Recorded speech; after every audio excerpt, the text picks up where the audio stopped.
حاضرین، میں کوئی خطیب نہیں ہوں، میں تو چند گزارشات کرنے آپ کے سامنے آیا ہوں۔ اگر آپ اس پہ توجہ دیں گے تو انشاءاللہ آپ کو نفع حاصل ہوگا، فائدہ ہوگا۔ حضور علیہ السلام نے ارشاد فرمایا کہ اپنی اولادوں کی تربیت 3 چیزوں سے کرو۔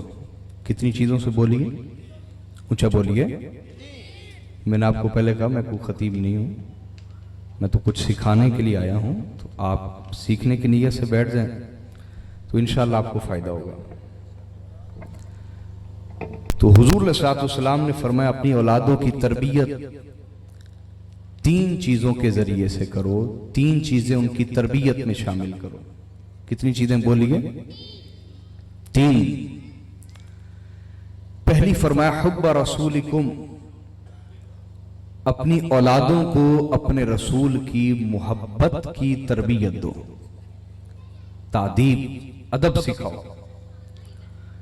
یاد رکھ لیں، علم اور چیز ہے، تربیت اور چیز ہے۔ علم جاننے کو کہتے ہیں۔ علم کس کو کہتے ہیں بولیے؟ جاننے کو۔ اور جو جانتا ہے، جو کچھ جانتا ہے، اس کو اگر عمل میں لے آئے، اس پر عمل کرنے لگ جائے، اس کو عمل میں لے آئے، تو اس کو تربیت کہتے ہیں۔ کیا کہتے ہیں؟ اور وہ چیز جس میں علم اور تربیت دونوں جمع ہوں، اس کو ادب کہا جاتا ہے۔ اس کو کیا کہا جاتا ہے بولیے؟ بولیے نا، ادب۔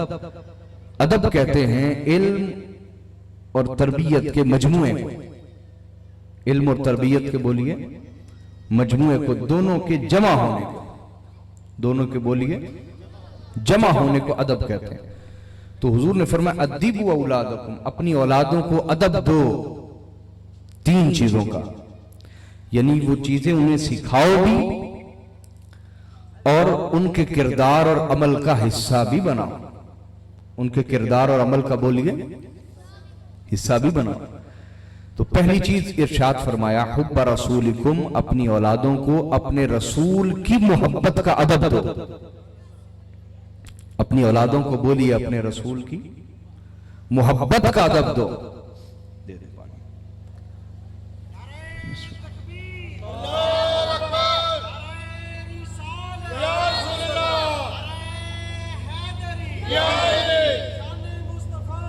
تھوڑا سا قریب کر دیں شہزاد صاحب، توجہ رکھنی ہے، میں آپ کو بڑی خاص باتیں انشاءاللہ پیش کروں گا، آپ کو فائدہ ہوگا، توجہ شرط ہے۔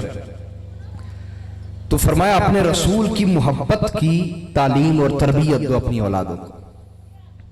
اور دوسرا ارشاد فرمایا وحب اولاد رسولکم، اپنے رسول کی اولاد کی محبت کی تعلیم اور تربیت دو۔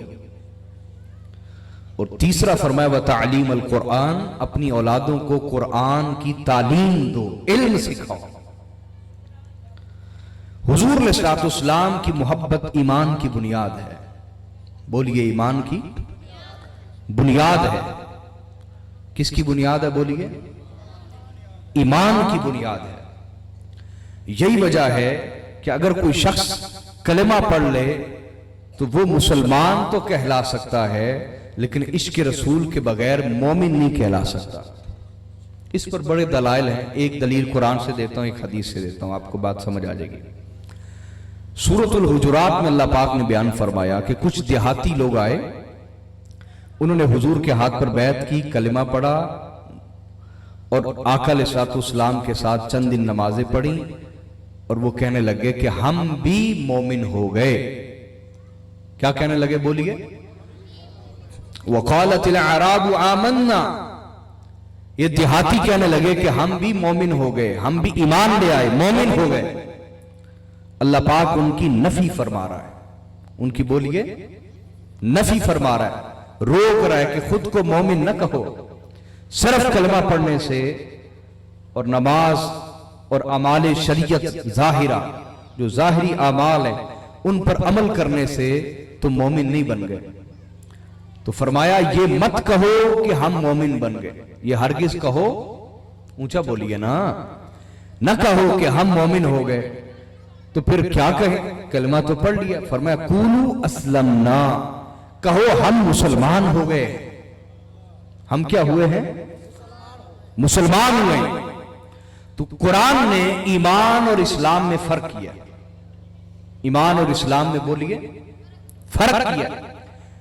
ایمان کا تعلق انسان کے قلب سے ہے، دل سے ہے، باطن سے ہے، اور اسلام کا تعلق اس کے ظاہر سے۔ مثلا آج بھی اگر کوئی شخص یہودی ہے، یہاں آ کے کلمہ پڑھتا ہے، ہمارے ساتھ نماز پڑھتا ہے، ہم اس کو مسلمان کہیں گے، لیکن ہمیں کیا خبر کہ دل سے اس نے اسلام قبول کیا یا نہیں کیا؟ سمجھ آ رہی کہ نہیں آ رہی؟ لہذا ہم کسی کے اسلام لانے کی تو گواہی دے سکتے ہیں، ایمان کی گواہی نہیں دے سکتے۔ ایمان کی گواہی کیسے آئے گی اس پہ ہم آگے بات کرتے ہیں۔ اسی طرح صحیح بخاری اور صحیح مسلم کی متفق علیہ حدیث ہے کہ حضرت سعد بن ابی وقاص رضی اللہ تعالیٰ عنہ بیان کرتے ہیں کہ آقا علیہ الصلوۃ والسلام مال غنیمت بانٹ رہے تھے۔ کیا بانٹ رہے تھے بولیے؟ مال غنیمت یہ ہوتا ہے کہ جنگ ہوئی، مسلمان فاتح ہو گئے، فتح پا گئے، اور جو کفار ہیں وہ میدان جنگ میں اپنا اسلحہ، اپنے گھوڑے، اونٹ چھوڑ کے بھاگ گئے۔ وہ جتنا سامان ہوتا تھا وہ مال غنیمت کہلاتا تھا۔ آگے بات سمجھ؟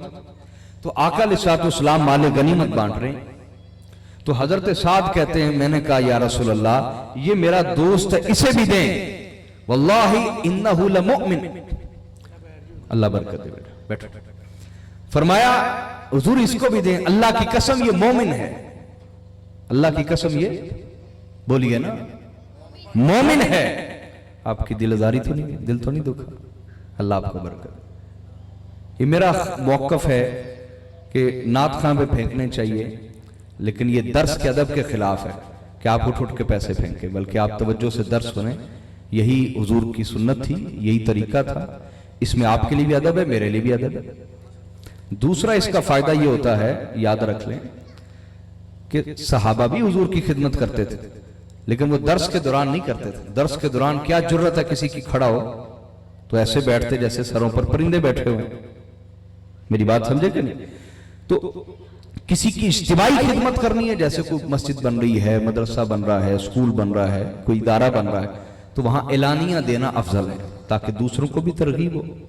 اور کسی کی شخصی خدمت کرنی ہو، انفرادی کسی ایک خاندان کی، تو اس کے لیے حضور نے فرمایا دائیں ہاتھ سے دو تو بائیں ہاتھ کو خبر نہ ہو۔ میری بات سمجھے کہ نہیں؟ اور تیسرا اس میں فائدہ یہ ہوتا ہے، یاد رکھیں، اس میں ریاکاری کا شبہ ہوتا ہے۔ جب آپ سب کے سامنے دیتے ہوتا ہے کہ نہیں؟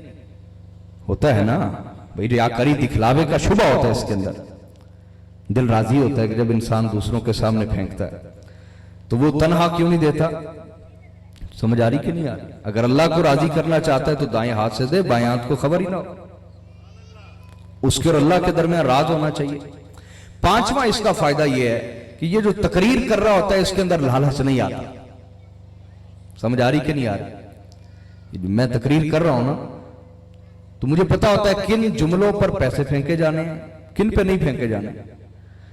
تو اگر آپ پھینکیں گے تو اس کا نقصان الٹیمیٹلی بالآخر مجھے بھی ہوگا کہ میرے اندر لالچ آ سکتا ہے، میں اس طرف جاؤں گا ہی نہیں جس طرف لوگ پیسے نہیں پھینکتے۔ سمجھ آ رہی کہ نہیں آ رہی؟ تو فائدہ ہی فائدہ بھائی اس طریقے میں۔ ہاں ہمارے ہاں یہ بات بتائی کیوں نہیں جاتی، وہ کہتے بات چکے نہیں دینے میں، تو بھائی سید لینے ہی نہیں آیا آپ سے، سید آپ کو دینے آیا ہے، ٹھیک ہے نا؟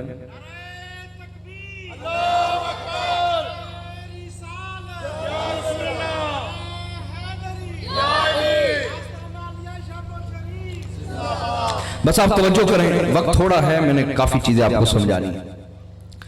تو سعد بن ابی وقاص رضی اللہ تعالیٰ کہنے لگے یا رسول اللہ اس کو بھی دیں، واللہ انہ لمؤمن، حضور اللہ کی قسم یہ مومن ہے۔